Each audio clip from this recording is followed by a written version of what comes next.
কোরবানির পশু জবাই দিতে গিয়ে দুর্ঘটনার শিকার হয়ে রাজধানীর আগারগাঁওয়ে জাতীয় অর্থোপেডিক হাসপাতাল ও পুনর্বাসন প্রতিষ্ঠান নাটোরে চিকিৎসা নিতে আসছেন আহতরা। সেখানে আছেন সহকর্মী আবুল কালাম আজাদ। বিস্তারিত জানতে সরাসরি যুক্ত হচ্ছি তার সঙ্গে।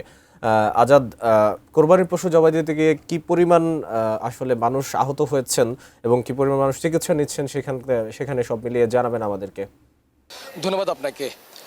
আপনাকে একটু জানাতে চাই যে জাতীয় অর্থোপেডিক যে হাসপাতাল বা পুনর্বাসন প্রতিষ্ঠান নিটোর সবাই সাধারণত পঙ্গু হাসপাতাল নামে চিনে থাকেন। এই হাসপাতালটিতে ঈদের সময়ে আসলে কি ধরনের চিকিৎসা সেবা নিতে আসেন বা সেই সেবারই বা কী অবস্থা, কেনই বা আসেন, এই বিষয়গুলো একটু জানানোর চেষ্টা করব। সেই জায়গায় আজকে সকাল থেকে দুটো ঘটনা এরকম জানতে পেরেছি। একজন হচ্ছেন হোসাইন মোহাম্মদ রুবেল, মোহাম্মদপুরের শেখেরটেক এলাকা থেকে।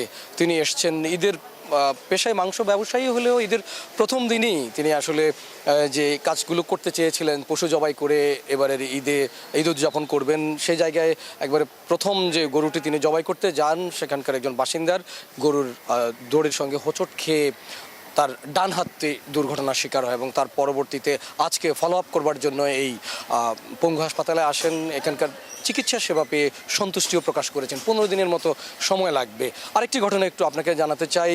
কচুক্ষেত এলাকা থেকে এসছেন রুবেল নামে একটি বাড়ির কেয়ারটেকার। সেই বাড়ির যারা বাসিন্দা তাদের গরু বা পশু কোরবানির জন্য জবাই দেওয়ার প্রস্তুতির সময় তিনি আহত হয়ে তার ডান পা বেশ খানিকটা ফুলে যায় বা ফ্র্যাকচার হয়। তিনি চিকিৎসা সেবার জন্য কিছুক্ষণ আগেই এসছেন। এভাবে গতকালকের চিত্রটা যদি একটু বলি, যে আজকে যেহেতু দ্বিতীয় দিন, প্রথম দিন এখানে 1.5 শতাধিক মানুষ নানা দুর্ঘটনার শিকার হয়ে চিকিৎসা নিতে এসেছেন। তার মধ্যে অন্তত 33 জন এসেছেন পশু কোরবানির কে কেন্দ্র করে দুর্ঘটনার শিকার হয়ে চিকিৎসা সেবা নিতে এসে। তো আমরা যে কয়েকজনের সঙ্গেই কথা হলো এখানকার চিকিৎসা সেবা দেওয়ার জন্য যারা জরুরি বিভাগ বা অন্যান্য ডিউটি ডাক্তার বা সার্জারিতে যারা রয়েছেন, বলা যায় যে তাদের তৎপরতা একেবারে চোখে পড়ার মতো।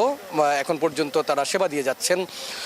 চেষ্টা করব আপনাকে এর পরবর্তী বুলেটিনে তাদের অন্য যারা আসেন অথবা আজকের দিনে কতজন আসেন, যে পরবর্তীতে যে কোনো বুলেটিনে জানানোর চেষ্টা করব কতজন চিকিৎসা সেবা নিচ্ছেন, কী কী কারণে আসেন।